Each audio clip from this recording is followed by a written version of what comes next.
네, 정치권 현안 짚어보겠습니다. 민병덕 더불어민주당 의원, 김성태 전 국민의힘 원내대표, 김미현 RN서치 소장, 홍영식 한결리서치 소장 나오셨습니다. 네 분 어서 오십시오. 예, 안녕하세요. 안녕하세요.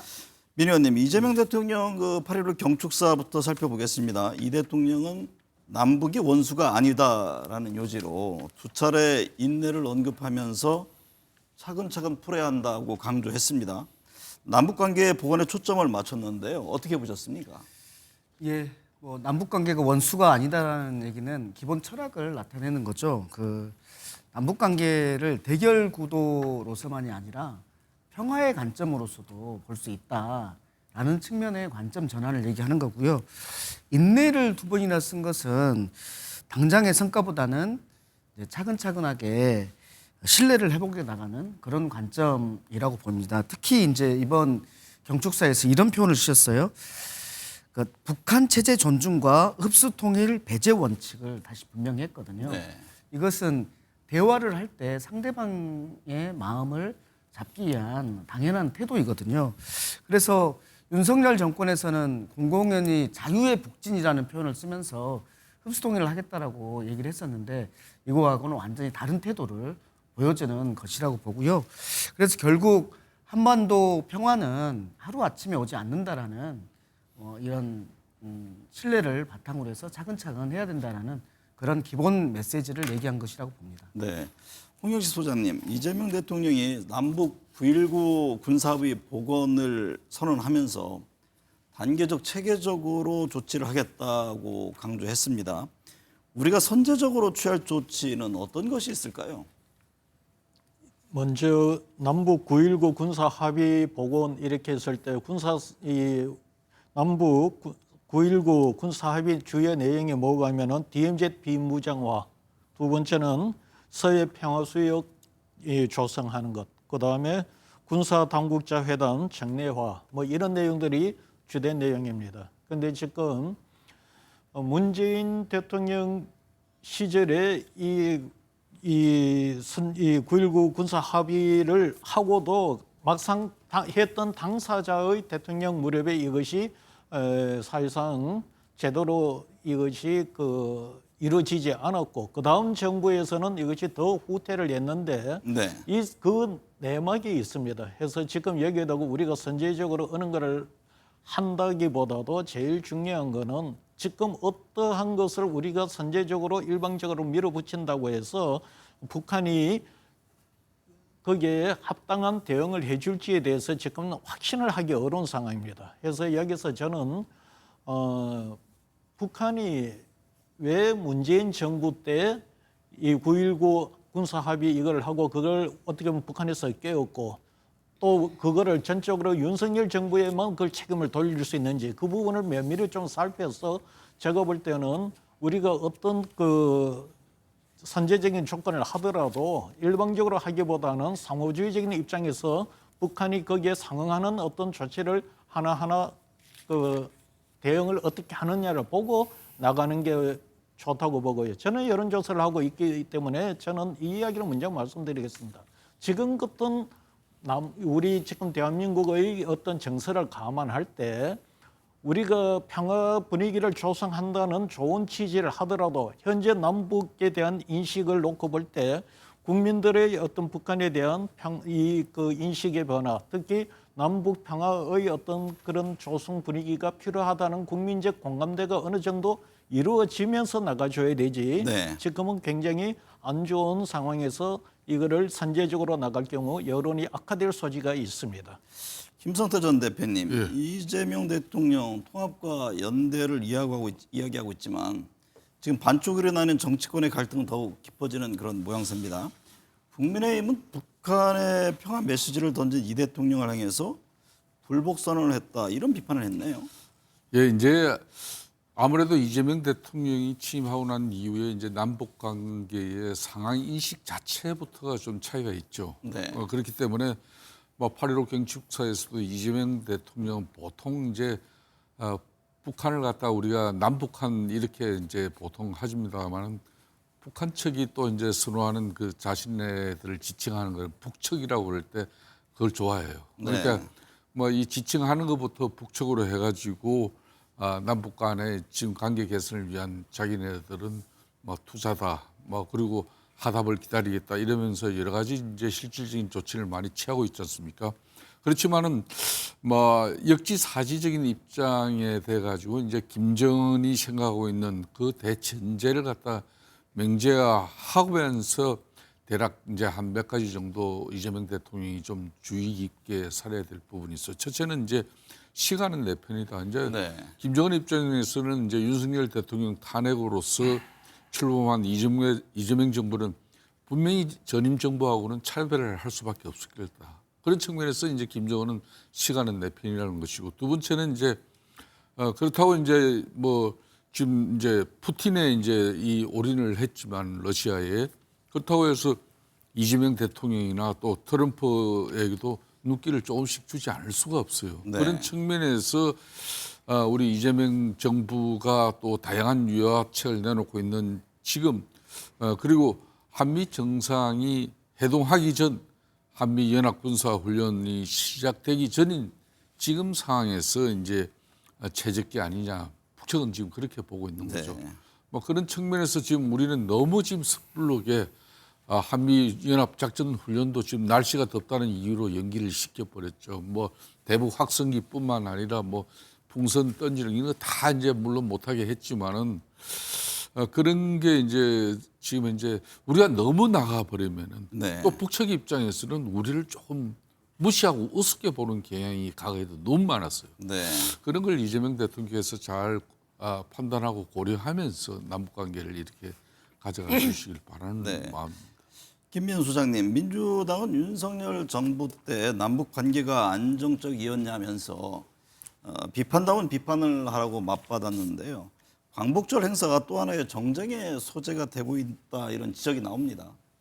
근데 이제 광복절 행사의 최대 하이라이트는 바로 경축사인데요. 대통령 경축사인데 우리가 기억을 해보면요. 대통령 경축사를 두고서는 항상 논란이 있었습니다. 그건 정치적 성향에 따라서 논란이 있었는데, 그럼에도 불구하고 이번 그 대통령의 이번 경축사 내용을 보면은 북한과 신뢰 회복을 위해서 먼저 선제적으로 대응하겠다는 거죠. 네. 그러니까 이 선제적인 대응을 하겠다는 것을 두고 북한의 태도 변화도 없는데 이렇게 하는 거는 너무 굴욕적이 아니냐고 지금 야권에서 비판하는데, 저는 뭐 그런 이야기 할 수 있다고 보여집니다. 그럼에도 불구하고 지금 이 국제 정세가 저희들 지금 한치 앞을 지금 내다볼 수 없을 정도로 지금 급변하고 있는 이런 상황에서는 지금 미국이 지금 북한하고 지금 대화를 하겠다는 거잖아요. 트럼프는 네. 상당히 원하고 있는 것 같고, 트럼프가 지금 뭐 푸틴하고 만났음에도 불구하고 이 모든 사람들이 예상했던 후전 그 이야기는 나오지 않았거든요. 그런 거를 감안해 봤을 때 저는 이 트럼프 대통령이 북한과의 어떤 관계를 회복을 위해서 이 트럼프 대통령의 수건 중에 하나가 바로 이 노벨 평화상이잖아요. 네. 그런 관점에서 본다면 대통령의 이번 경축사는 저는 뭐 정치 지형에 따라서 뭐 비판을 할 수 있음에도 불구하고, 그러나 몇 년 동안의 경축사 내용 중에서 그래도 이번만이 그래도 논란이 가장 적은 게 아닌가. 네. 그리고 국민들이 이 경축사를 가지고는 그렇게 편이 갈라지는 것은 아니었기 때문에 그래도 몇 년 동안의 경축사 중에서는 가장 논란이 없었던 경축사가 아닌가 싶습니다. 민병덕 의원님, 광복절 경축식에서 현수막 시위를 한 국민의힘 안철수 당대표 후보에 대해서 민주당은 광복절을 당대표 선거에 이용했다면서 재뿌리기다, 이렇게 일갈했습니다. 어떻게 보셨습니까? 안철수 당대표 후보로서 어떤 정치적인 행위를 하는 것에 대해서 그럴 수 있다고 봅니다. 그런데 이게 8월 15일 날 저녁 때 있었던 국민 임명식, 네. 세종 광화문 광장에 있었던, 거기에서 그런 피켓을 들었다면 그럴 수 있다고 봅니다.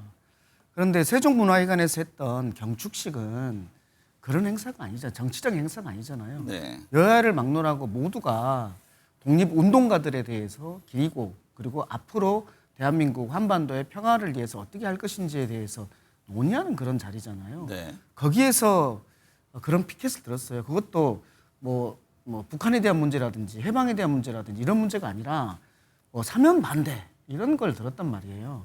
그래서 이 부분에 대해서는 이건 자기 당대표 선거를 위해서 퍼포먼스를 한 거 아니냐 이런 비판이 있는 거고요. 아쉬운 것은 본인은 이 사면과 관련해서 강서구청장 김태우 구청장이 대법원에서 이제 유죄 판결을 받고 거기 보궐선거를 할 때가 있었어요. 네. 근데 그 보궐선거에 그분을 다시 사면해 갖고 내보냈지 않습니까? 거기 그 보궐선거에 고문직책을 하셨던 분입니다. 네. 거기에 대해서는 사과도 없이 이 부분에 대해서만 그러는 것뿐만 아니라 광복절 행사라는 이 경축식장에서 한 거에 대해서는 국민들의 눈살을 찌푸리는 행위다 이렇게 보입니다. 김성태 대표님, 민주당 논평 직후에 안철수 후보는 정의봉이 약이라고 맞섰습니다. 정의봉은 백범 김구 선생 암살범 안도희에게 박희서 씨가 사용한 그 나무 둔기잖아요. 그렇습니다. 그 참 공교롭게 그 지난 7월 그 중순에 이제 뭐 이 김구 암살범 안도희 처단 그 정읍 출신의 이 박희서 씨가 별세했다는 그런 이제 범이 있었어요. 네. 백범 이 김구 암살범 안도희를 처단한 이 박희서 씨가 지난 7월달에 이제 이렇게 작고하시면서 저 정의복이 다시 이제 좀 해제가 됐습니다. 그런 측면에서 이제 그 이번에 이제 안철수 의원이 이제 이 매국 사면 옹호에 대해서 이 정의복이 약이라는 그 박희선 씨 그 정의복 그 자체를 갖다 이렇게 들고 나왔다는 것은 네. 상당히 본인이 지금 현재 국민의힘 전당대회에서 정치적으로 우리 보수 진영의 강력한 이미지를 만들기 위한 어떤 그런 특단의 각오였어요. 제가 볼 때는. 8.15 이제 경축사 저 행사장에 저렇게 이제 주목을 받을 수 있는 뭐 기회가 또 흔치도 않는 거 아닙니까?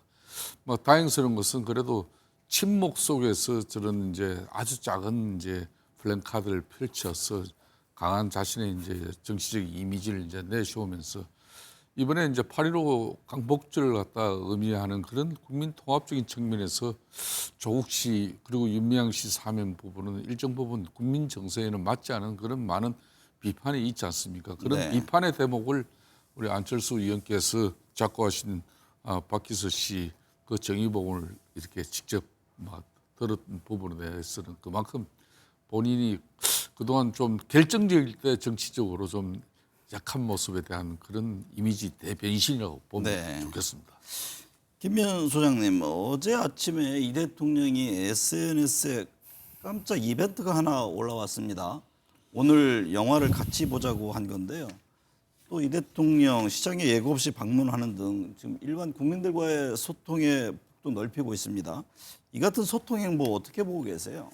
최근 이제 뭐 뒤에서 얘기하겠지만 대통령 지지율이 지금 하락하는 모양새를 보이고 있는 이 와중에 이런 소통 행보는 뭐 긍정적으로 작용할 것으로 보여집니다. 그럼에도 불구하고 대통령이 영화를 관람하는 거는 역대 대통령이 모두 다 해왔던 일종의 통과 의례 같은 거거든요. 네. 그럼에도 불구하고 이 같은 소통 행보가 정말로 이게 정책적으로 이게 반영이 되고 국민들의 의견을 반영하는 그런 정책 행보로 이어진다면 이런 소통 행보도 상당히 긍정적인 평가를 받을 수 있겠지만 그렇지 않다면 또 일각에서는 보여주기 쇼하는 거 아니냐 또 이런 비난도 나올 수 있다고 보이지만 이제까지 이 대통령이 보여준 소통 행보는 다른 역대 대통령과 비교해 보자면 그래도 어느 정도 진정성이 있는 그런 소통 행보가 아니었나 싶습니다. 네. 홍영식 소장님, 반면에 여야 간 충돌은 이어지고 있습니다. 광복절 경축사에서도 지금 여야 대표 악수도 인사도 하지 않으면서 냉랭한 모습을 보였는데요. 국민의힘 새 지도부가 들어서면 여야 관계 변화가 올까요? 제가 본 데는 쉽지 않을 것 같아 보입니다. 지금 민주당 당대표도 강경파로 뭐 우리가 분리를 하고 국민의힘도 제가 볼 때는 강경파가 아니면은 친윤 대표가 들어설 가능성이 큽니다. 이렇게 되었을 때 특히 지금 여당 이 대표가 국민의힘 해산까지 언급을 하는 상황에서 특히 3대 개혁법이라든가 또 3대 특검 이런 것들을 강하게 지금 밀어붙이는 상황에서 대표들 간의 어떤 그런 이런 강경 대치를 좀 해소시킬 수 있는 변화는 쉽지 않아 보입니다. 네. 다음 이제 하나 예상되는 것은 그렇게 강경 대치를 하게 될 경우 여고 야구 간의 지지율이 하락하게 되어 있습니다. 만약에 그런 과정에 두고 여권에서 특히 여권에서 대통령 지지율과 이 민주당의 지지율이 하락하게 될 경우는 그런 결과로서 어떤 여야 관계 변화가 있을 가능성은 있습니다. 네. 민병덕 의원님, 이재명 대통령은 광복절 경축사에서 미래 협력의 방점을 찍는 모습입니다. 한일 문제에 대해서 과거를 직시하되 미래 지향적 협력을 강화하자고 밝혔는데요. 오는 23일 도쿄에서 한일 정상회담 예정돼 있잖아요. 어떻게 전망하십니까? 네, 이번 경축사에서 마당을 같이 쓰는 이웃이자 중요한 동반자라고 표현을 했어요. 네. 이거는 이제 미래를 전제한 그런 표현이라고 보이는데요. 그러면서도 과거를 직시하면서 이렇게 표현하는 걸 보면서 그것은 투 트랙을 얘기하는 거다. 과거를 직시하면서도 미래를 또 도모해야 된다라는 투 트랙이고, 이것은 전형적인 이재명 방식의 수용주의 노선을 표명한 것이라고 봅니다. 그래서 이번 한일 정상회담에서 과거 문제에 대해서 어떻게 할 것인가에 대해서 논의하면서, 그리고 미래에 대한 경제의 문제, 안보의 문제, 환경의 문제, 이런 문제들에 대해서 논의를 해 나간다면 네. 우리 제2의 김대중 오부치 선언이 당장은 나오지 않겠지만 그 첫걸음이 될 수도 있지 않겠나, 이런 기대를 가져봅니다. 네. 김성태 전 대표님, 이시바 일본 총리도 패전일 추도사에서 13년 만에 반성을 언급했습니다. 과거사 문제에 있어서 진전된 상황이라고 해석할 수 있을까요? 그렇습니다. 2012년 이후에 일본 역대 총리들이 제대로 된 8.15 그러니까 추도사를 통해 가지고 그런 좀 이 전체 피해 국가들 특히 국민들에게 가슴에 와닿는 그런 참여와 반성의 그런 어떤 입장은 거의 없었죠. 그런 측면에서 이번에 이시바 총리 같은 경우는 일본이 2차 세계대전에서 패배한 지 80주년이 되는 그런 8.15의 추도사에서 네. 국내 언론에 뜨거운 관심을 받았습니다. 우선 13년 만에 이제 전쟁의 반성이라는 표현이 이제 등장했지 않습니까? 네.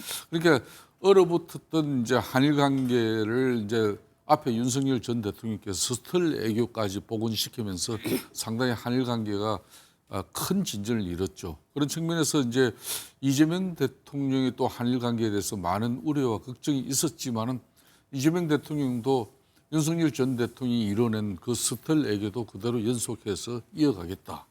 또 이제 이번에 미국 순방길 이전에 사실상 일본을 방문해서 이시바 총리를 만난다는 거는 이거는 애교적으로 상당히 그 의미가 있는 겁니다. 네. 원래 전통적으로 우리나라 대통령이 이렇게 국내적으로 대통령이 당선이 이루어지고 나면은 어떤 경우에 미국이든 러시아든 일본이든 애교적으로 그런 입장이 있더라도 항상 우리는 한미 동맹의 기초에서 미국 순방 이후에 모든 일정이 이루어지는 거거든요. 네. 그런 측면에서 미국 순방길에 일본을 들렸다가는 이 애교에 대해서 상당히 한편으로는 용산 대통령실 입장에서는 미국의 양해를 구하고 이제 이루어지고 있다 이렇게 이야기를 하지만은 애교는 국가 간의 이 문제 해결의 가장 큰 도구지 않습니까? 네.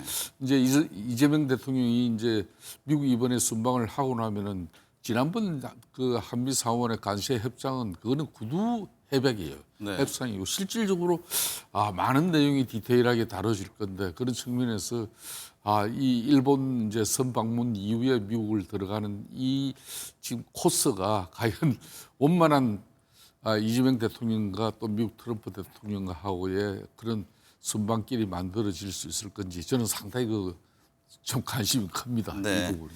김미연 소장님, 23일 한일 정상회담에 이어서 25일이죠. 한미 정상회담이 예정돼 있습니다. 한미 두 정상이 만나서 어떤 관계를 설정해 가느냐가 중요해 보이는데요. 안보 청구서를 내밀 거라는 등 여러 전망이 나옵니다. 한미 정상회담 미리 예측해 본다면 어떻습니까? 저는 매우 쉽지 않을 거라고 보여집니다. 왜냐하면 지금 트럼프가 편하지가 않아요. 외교적이나 아니면 이제 국내적으로도 지금 상당히 수세에 몰려 있거든요. 그런 관점에서 본다면 이게 트럼프 입장에서 우리가 이거를 봐야 되는데 트럼프는 지금 어느 정도 성과가 필요할 것 같아요. 그러면 이 이재명 대통령을 이제 협상을 할 때 뭔가 국내적으로 보여줄 성과가 필요할 것 같아요. 트럼프 입장에서는. 그렇다면 이 안보 청구수가 우리가 생각지도 못한 안보 청구수를 크게 내밀 가능성도 저는 있어 보이고요. 네. 그런 관점에서 본다면 빅딜을 할 수밖에 없다. 그러면 빅딜을 한다면 어떤 것이 가능할 것이냐. 지금 뭐 얘기 나온 거는 뭐 전자권 해수라든가 이런 얘기 나오는데 저는 그거보다는 핵 처리 폐기물을 우리도 일본처럼 할 수 있도록 네. 그런 딜을 이끌어만 낸다면은 저는 이거는 상당히 큰 성과로 보여진다. 그래서 이런 면에서 한번 빅딜 가능성을 좀 점쳐보면 어떨까 하는 생각이 좀 듭니다. 민 의원님, 미국 정부가 주한미군 감축론을 꺼낼 가능성도 있어 보이는데요. 전시작전권 지금 전환 얘기도 나오고요. 외교안보 문제야말로 상당히 뭐 종합적이고 치밀한 접근이 필요해 보이는데 어떤 해법이 필요할까요? 예, 주한미군 감축론이 나오는 게 이게 진심인지 아닌지 이 부분부터가 좀 고민입니다. 네. 감축이라는 말을 꺼내놓으면서도 전시 전자권 전환은 전시 작전권 전환은 좀 시기상조다 이런 말을 같이 꺼내고 있고 네. 또 이제 주한미군 사령관은 양을 줄인다고 해서 숫자를 줄인다고 해서 능력이 줄어드는 건 아니다 이렇게 하고 있는 걸 봐서 좀 이들이 주한미군 감축을 꺼내는 것들이 다른 협상을 위한 거실 개연성이 매우 높다 이렇게 보이는데요. 기본적으로 저는 주한미군과 관련해서는 우리가 냉정을 되찾아야 된다. 자존심만 되찾을 것도 아니고 또 뿐만 아니라 주한미군 없으면 안 되라고 불안해할 것만도 아니고 냉정하게 우리가 고민을 해야 된다.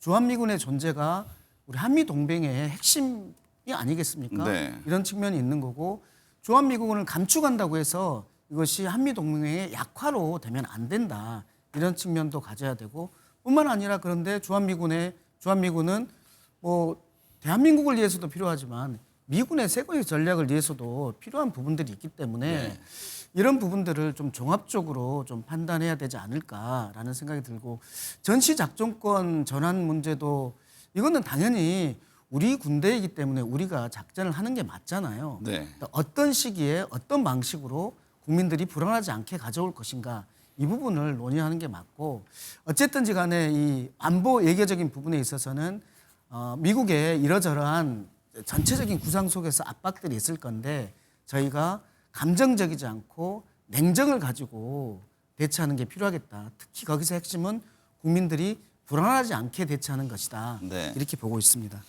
김성태 전 대표님, 북한과 미국 북미 대화 가능성도 언급되고 있습니다. 트럼프 미국 대통령의 뭐 노벨 평화상 수상에 관심이 있는 만큼 그 부분을 활용해야 한다 이런 이야기도 나오고 있고요. 북미 대화 과정에서 우리 정부는 어떤 역할을 해야 한다고 보세요? 그러니까 지금 현재 조현 그 외교부 장관의 그 입장이 얼마 전에 이제 미국의 루비오 이제 국무장관을 만났지 않습니까? 네. 그때 이제 이분이 한 이야기가 새로운 돌파구를 만들어내는 데는 쉽게 말하면 트럼프 대통령의 리더십이 필요하고 또 기대한다 이렇게 이야기를 했어요. 네. 즉 이 말은 상당히 그 자신이 또 조현 장관이 미국이 자기가 그런 이야기를 하니까 상당히 호의적으로 받아들이더라. 그런 측면에서 면밀히 미국과 공조 속에서 준비 사항을 협의해 가고 있다. 이렇게 이제 덧붙였거든요. 저는 만일 북한은 지금 미국과 대화를 이제 한다면은 자신들의 그 핵 보유 이 자체를 갖다가 미국이 핵 보유국으로서의 북한을 갖다가 그 자격을 받아들이라는 식으로 이제 나올 거예요. 네. 그런 측면에서 현재까지 미국은 핵을 보유할 수 없다는 입장이기 때문에 여기에 여러 가지 이제 상당히 이제 미국 측의 입장이 중요한 겁니다. 여기에 지금 현재 이재명 정부의 지금 현재 외교 정책 부분은 약간은 그런 북측이 지금 핵을 보유해서는 안 된다. 지난 정권처럼 이렇게 북한이 핵을 보유 지휘를 한다면 강력한 서방 우방 체제들의 그 경제 제재뿐만 아니라 앞으로 전 세계적으로도 유엔 안보리에서 지속적인 북한을 갖다 압박을 해야 된다. 이런 네. 입장에서 약간 이제 이 애교는 희망을 근거로 이제 정책을 만들면 실패하지만은 희망을 또 잊어서는 안 된다고 이렇게 이제 그 보는 그런 목소리가 많지 않습니까? 네. 그런 측면에서 이제 참 이번에 이재명 대통령이 미국을 방문하면은 정말 예, 한미 동맹 관계는 저는 뭐 크게 변화는 없을 거라고 봅니다만은 트럼프 대통령이 분명히 지금 노벨 평화상을 크게 희망해요. 네. 그 크게 희망하는데 뭐 이번에 이스라엘 뭐 이라크 전쟁뿐만 아니라 이 북한의 이제 이 핵 위협을 갖다 어떻게 이제 평화적으로 해결하냐 여기에 상당히 본인이 정치력을 지금 걸고 있기 때문에 그런 측면에서 이재명 대통령하고 어떤 이야기를 나눌지 그게 궁금합니다. 네. 홍영식 소장님, 한미 정상회담에 이재용, 최태원, 정의선, 구광모 4대 그룹 총수가 동행할 예정인데요. 관세 협상 등에서 볼 수 있듯이 미국은 철저히 자국 우선주의를 지금 강조하고 있잖아요. 민간 투자에 대한 얘기도 오가겠죠. 당연히 지금 나오겠죠. 지금 이 트럼프 대통령은 정책적으로 미국의 밖으로 나가 있는 제조업을 다시 미국으로 갖고 오는 것이 목표입니다. 네. 그렇기 때문에 큰 틀에서 관세 협정이 이루어지고 나면 이번 한미 정상회담에서는 그 후속적인 절차로서 민간 기업들의 투자를 끌어들이려고 하겠죠. 관세 협상에서는 우리나라가 전략적으로 잘 대응해서 미국의 안보적 취약점, 즉 마스가 조선업을 통해서 잘 설득해서 15%의 관세를 얻어냈다면 이번에는 네. 우리나라 대표적인 기업들이 그룹들이 들어가지 않습니까?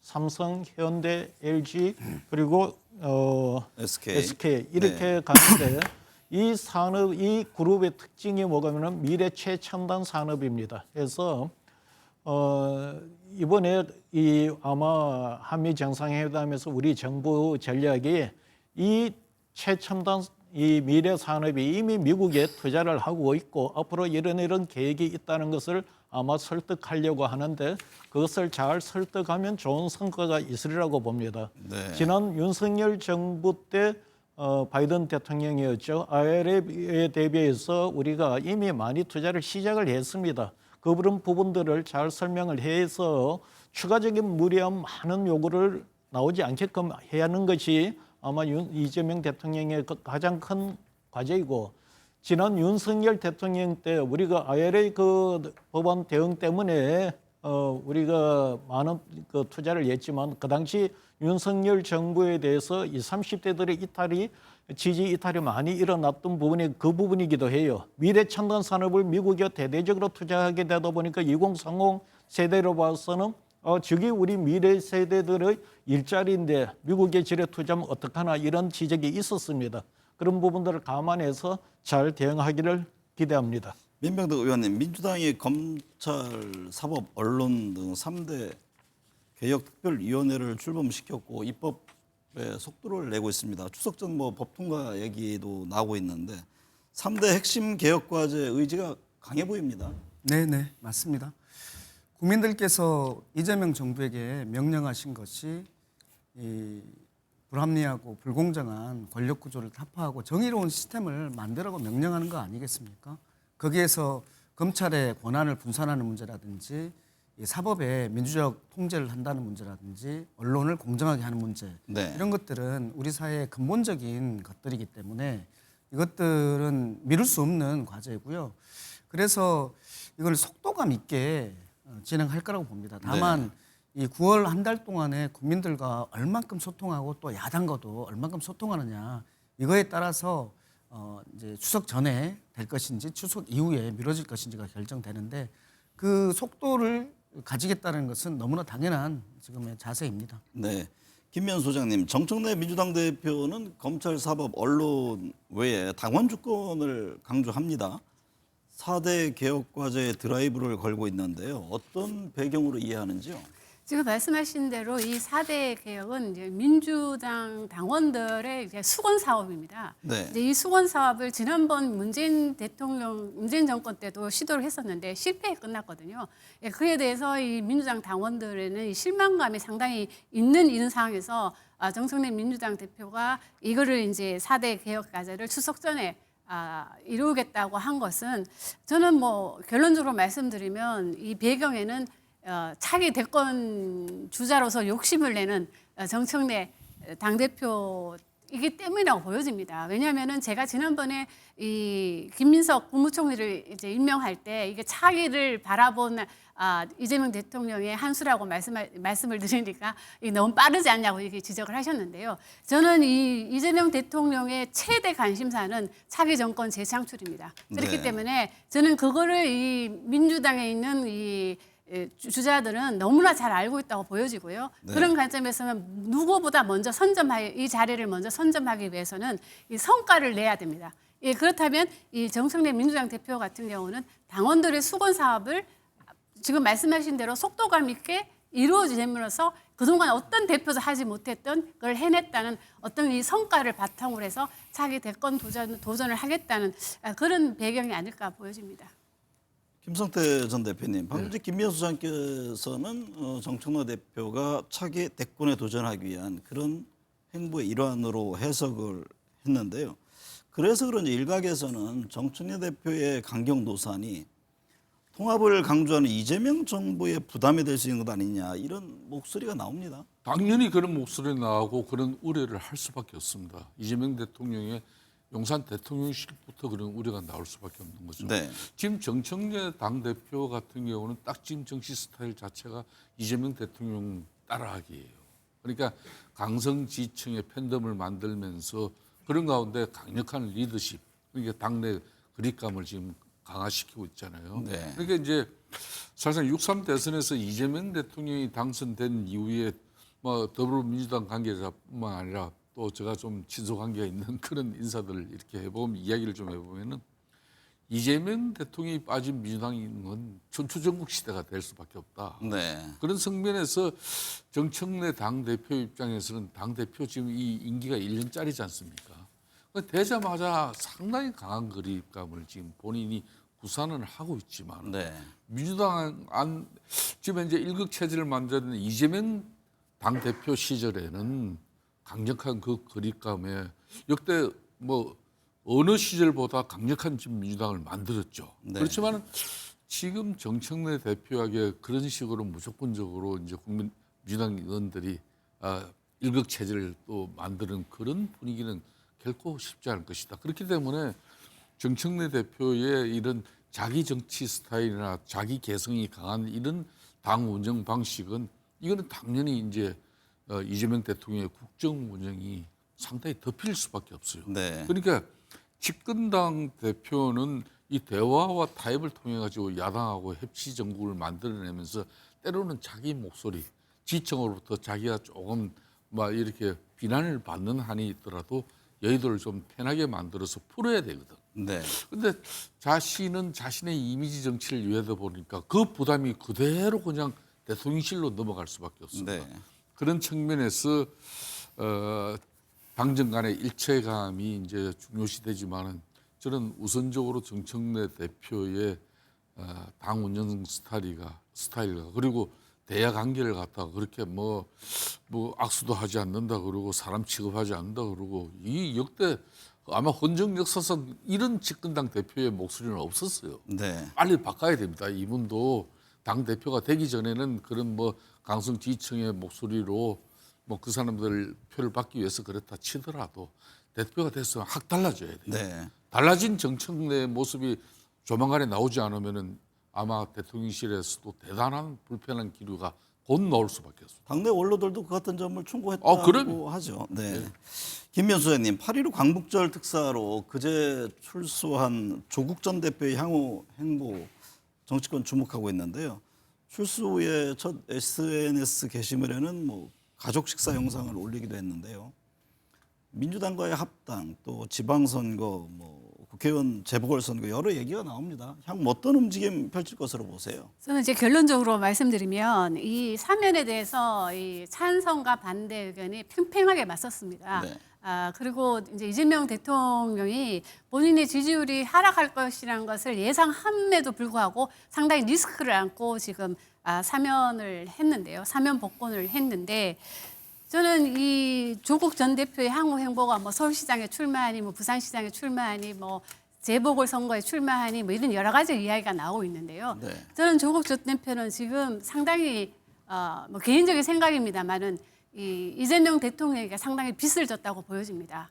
이 대통령이 이런 리스크를 안고서도 이제 조국 전 대표를 사면한 데는 여러 가지 정치적 보수성이 저는 있다고 보여집니다. 네. 그것도 이 조국 전 대표는 알고 있다고 보여지고요. 조국 전 대표의 이런 행보, 어떤 정치적 행보는 저는 이재명 대통령의 뜻과 많이 조금이라도 위반되는 사항을 일을 한다면은 이 민주당 지지층의 그 강성 지지층들의 지지를 받지 않고서는 다음 차기 대권 주자가 되기 매우 어렵습니다. 여권 주자들 네. 중에서는.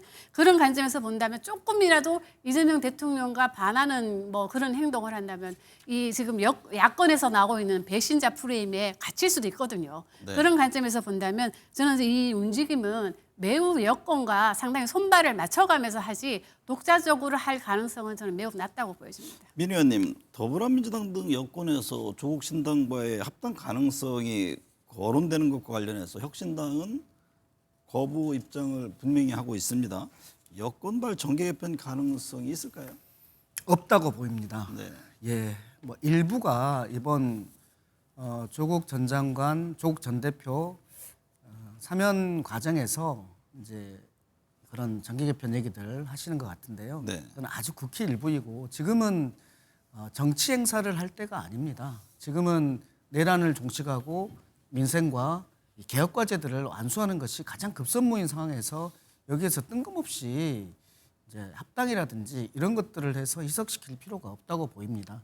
그래서 저는 뭐 그럴 개연성이 없다고 보이고 지금 집중해야 할 것은 따로 있다. 그것은 네. 내란 종식과 개혁과 민생이다라고 말씀드립니다. 네. 홍영식 소장님은 조국 전 대표의 향후 정치 행보 어떤 점을 주목하세요? 과거에는 보면은 새 대통령이 취임한 이후 차기 대권 주자의 여론조사가 한 뭐 2년 빨라야 1년 정도 지나고 나서 진행이 됐습니다. 네. 그런데 근자에 들어서서는 3개월 또는 6개월 이내 이런 식으로 차기 대권 여론조사가 진행되는 이런 분위기로 바뀌었습니다. 제일 이제 가능성이 큰 게 아마 여권 차기 대권 주자를 물었을 때 조국 전 대표가 어떻게 평가가 될지 관건인데 만약에 여기에서 압도적으로 1위가 나와버리면은 여권의 차기 대권 주자가 조기 부상되는 구도가 되어버립니다. 네. 역대 어느 정부국 간에 여권은 여권 내의 차기 대권 주자의 조기 부상을 굉장히 경계를 했습니다. 뭐 그것은 조기 부상이 돼 있을 때의 여러 가지 문제점, 조기 레임 등 이런 것들 우려하는 건데, 그래서 조국 전 대표가 이후에 이 차기 대권 주자로서의 어떤 위상을 가질 것이며 차기 대권 주자로서 어떤 행보를 할 것인지 이런 것이 제일 큰 관건이 될 것 같습니다. 네. 김성태 전 대표님, 국민의힘 전당대회를 앞둔 마지막 주말입니다. 예전에는 뭐 전당대회 때 의자 6탄전 이런 게 있었다면 이번 전당대회는 찬탄, 반탄 후보 지지달 간에 고성, 분노 이게 막 삿대질로 얼룩지고 있습니다.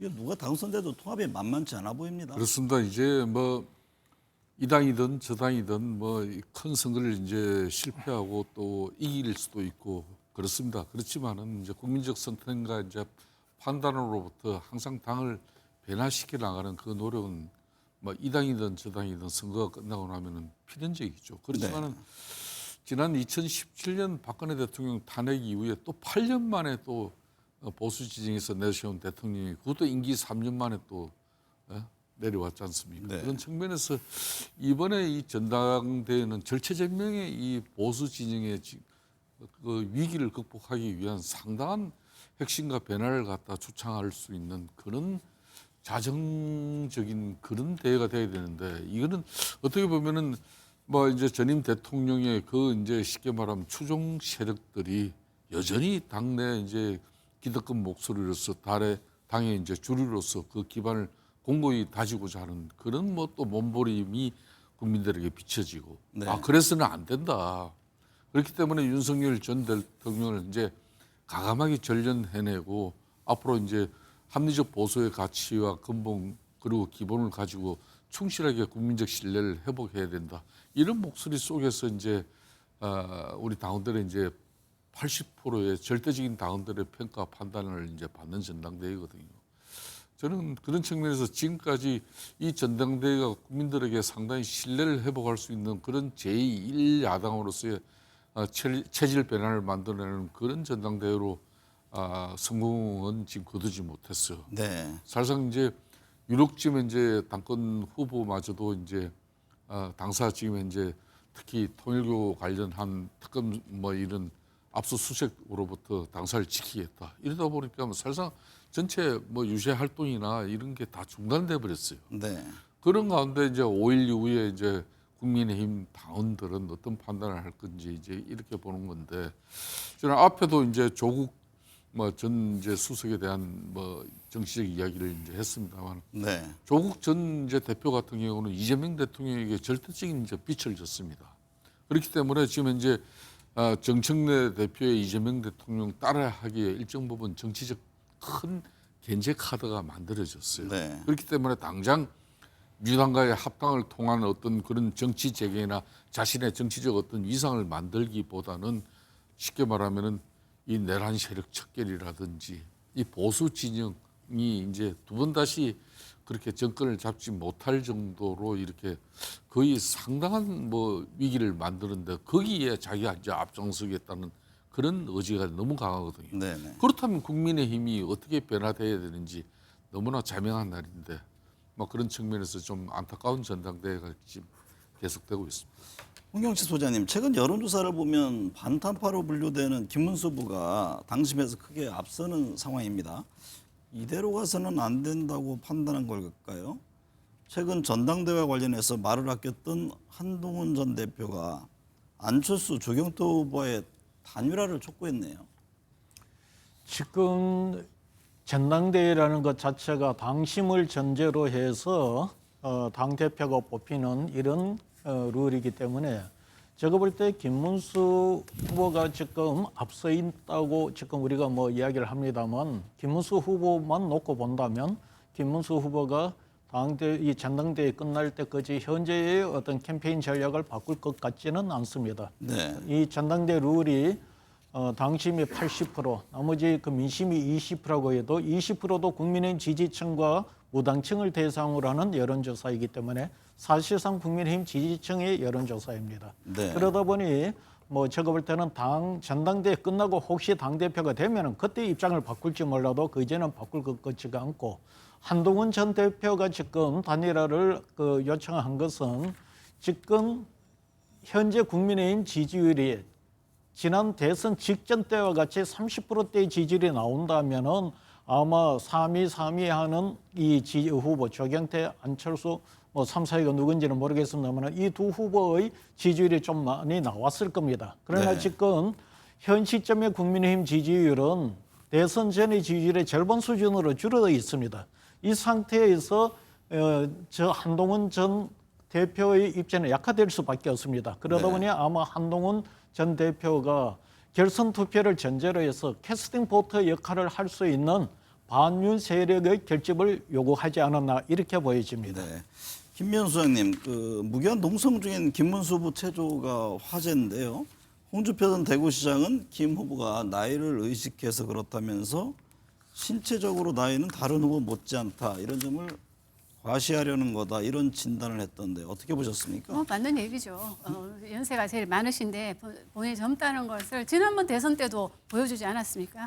네, 그런데 이제 지금 왜 이 시점에서 저런 게 나왔냐고 생각을 하면 저는 뭐 아주 이제 김문수 후보가 인지도 면에서도 다른 후보보다 매우 앞서기 때문에 원사이드하게 이 판을 끌고 갈 거라고 예상이 됐었는데 이 전당대회가 진행되면서 2등의 추격이 지금 만만치 않고 어떤 조사에서는 상당히 지금 접전이라는 조사가 나오다 보니까 이런 네. 점을 가시하면서 본인의 신체 나이도 젊은이 못지 않다는 것을 지금 가시하는 걸로 보여지는데 이번 전당대회 결과는 지금 미리 지금 예단하기가 매우 힘들 만큼 상당히 지금 초접전이라는 이야기도 지금 있다는 걸 좀 감안해야 될 것 같습니다. 네.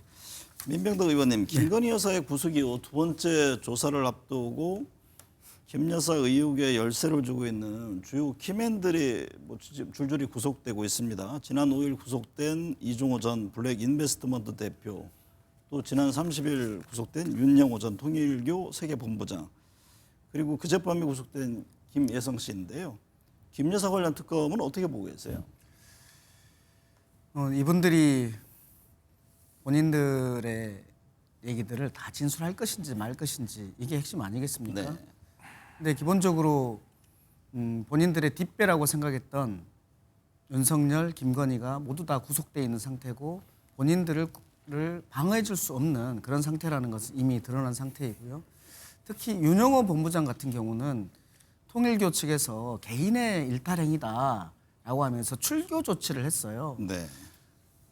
윤영호 본부장이 본인을 위해서 한 건 아니잖아요. 통일교의 이런 묵은 그런 문제들을 해결하기 위해서 그 청탁 과정에서 나왔던 것이고 그것을 위해서 이제 뭐 통일교 교인들을 국민의힘당에 입당시키고 이 과정들을 한 것인데 이렇게 윤영호 본부장처럼 비빌 언덕도 없어졌고 그리고 본인의 근거지였던 통일교에서도 그렇게 출교 조치를 당했고 네. 그렇다면 이분들이 각자 도생을 다 시도하지 않을까? 그렇다면 자기가 책임질 것 부분들을 최소화시키고 이것들 대부분 뭐 다른 사람들에게 했다라고 할 수 있지 않을까 생각이 네. 들고요. 그러면 조금 더 과감한 그런 진술들이 나올 가능성이 높아진다라고 네. 보입니다.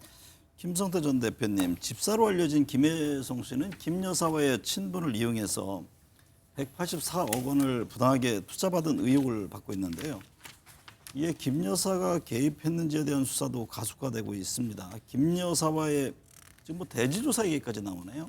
뭐 특검 입장에서는 그렇게 가져갈 거라고 저는 보고 있습니다. 지금 이제 사실상 윤석열 대통령과 이제 김건희 여사가 이제 구속 수감돼 있음으로써 뭐 게임 이론상의 이 재수의 딜레마라는 얘기가 있습니다. 그러니까 이제 그러면 자신이 살기 위해서 이제 뭐 윤석열 전 대통령이나 김건희 여사가 여전히 영향력을 행사할 수 있는 그런 여건이면은 여전히 이분들이 나중에 나를 구해줄 수 있겠지 그런 기대감에 자신이 이제 뭐 좀 죄를 뒤집어 쓰더라도 할 말은 하지 않는 뭐 그런 정도의 뭐 이 특검 앞에 수사 태도가 있을 수 있는데 네. 이미 윤석열 전 대통령과 이제 김건희 여사 입장에서는 정말 김건희 여사 뭐 말처럼 하무 11홍 뭐 건불 10년 아니겠습니까? 네. 그렇다면은 이 게임 이론의 재수의 딜레마처럼 이게 이제 자신들이 이제 조금이라도 죄를 드러낼 수 있는 그런 방향으로 특검 앞에서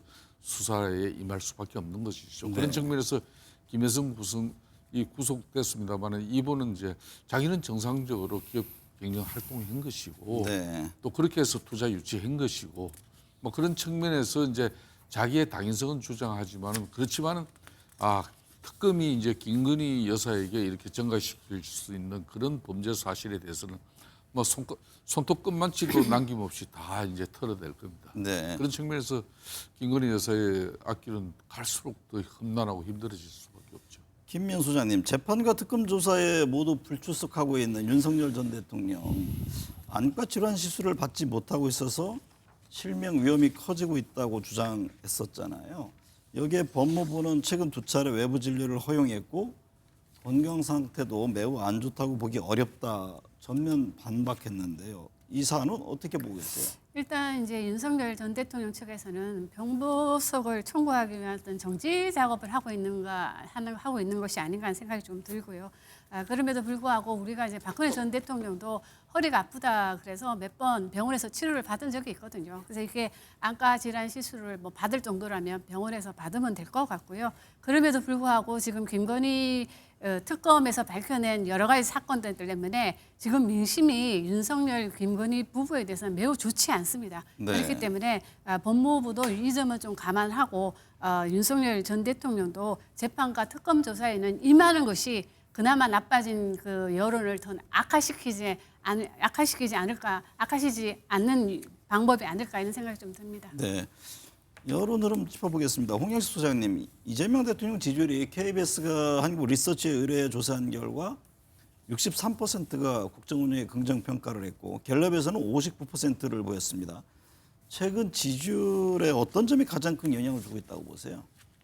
일단 KBS 조사 63%라고 하더라도 근자의 한 64, 5%의 지지를 놓고 보면은 좀 낮은 좀 하락했다 이렇게 봐야 되겠고 갤럽의 조사의 경우를 보면은 지난 조사에 비해서 한 5%포인트 정도 하락했습니다. 그래서 최근자의 지지율이 하락하는 추세인 건 확실합니다. 그런데 지금 그러면 왜 지지율이 하락했는가?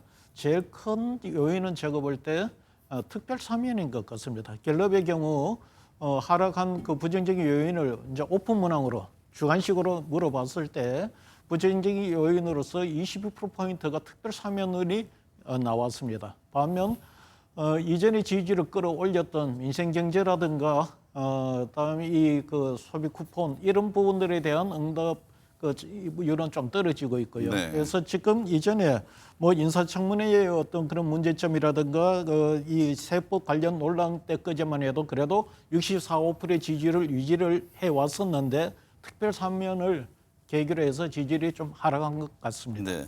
민병도 의원님, 방금 이제 지지율 하락 요인으로 특별 사면을 지적을 했는데 뭐 이 대통령이 이 같은 상황을 모르지는 않았을 텐데 그럼에도 불구하고 사면을 결정한 배경은 어떻게 보세요? 조국이라는 상징이 있거든요. 네. 윤석열 검찰총장이 왜 조국을 노렸을까요? 이것은 검찰 개혁을 자초시키기 위해서이고 이 조국 법무부 장관 전 법무부 장관의 그때 목적은 검찰 개혁이었거든요. 네. 검찰 개혁을 막기 위해서 조국 일가를 사냥했던 거고 그렇게 해서 결국 검찰 개혁을 자초시켰잖아요. 그러면 지금 이 시기에 검찰 개혁을 해내는 것이 가장 큰 개혁의 성과 중에 하나인데 그 검찰 개혁의 상징인 조국을 개인이 아니라 그 상징으로서 사면의 의미가 있는 것이고 또 하나의 측면은 조국 대표를 사면을 한다면 8월 달 특사가 좋을까 12월 달 특사가 좋을까 네.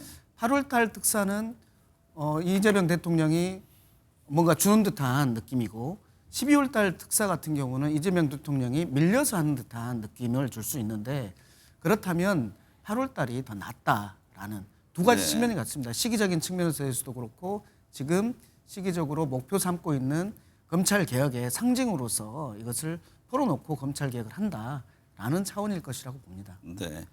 김미연 소장님, 정당 지지율을 보면 KBS 미디어 리서치 조사에서 더불어민주당은 48%, 국민의힘은 19%, 갤럽은 41대 22입니다. 정당 지지율 흐름은 어떻게 보고 계세요? 이번 주 갤럽 조사를 보면 뭐 더불어민주당 지지율은 하락을 많이 했고요. 그럼에도 불구하고 이 국민의힘 지지율은 10%대에서 20%로 진입을 했거든요. 그런 관점에서 본다면 지금 어쨌든 논란이 되고 있는 전당대회 때문에 이게 컨벤션 효과가 좀 있는 것 같고요. 그럼에도 불구하고 양당 지지율 격차는 한 20%포인트 난다는 점을 감안했을 때는 저는 향후 이 정당대회 결과에 따라서 지지율은 상당히 좀 출렁이지 않을까 싶습니다. 네. 김성태 대표님, 여론조사를 보면 국민의힘 지지층에서 김문수 후보가 지금 1위입니다. 그 당대표 경선 과정을 보면요.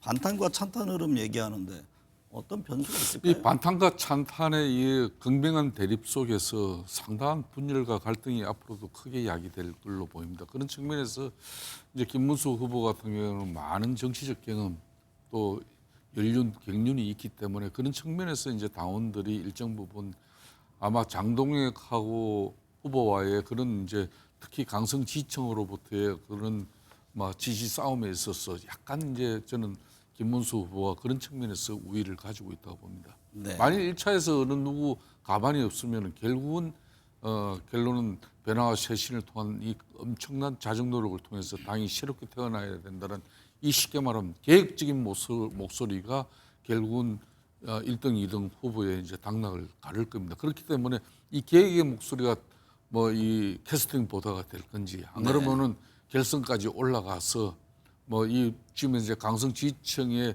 지지를 받던 한 후보로부터 또 선택을 받을 건지 네. 뭐 그거는 이제 불과 5일밖에 남지 않았습니다. 네. 네 분 오늘 말씀 감사합니다.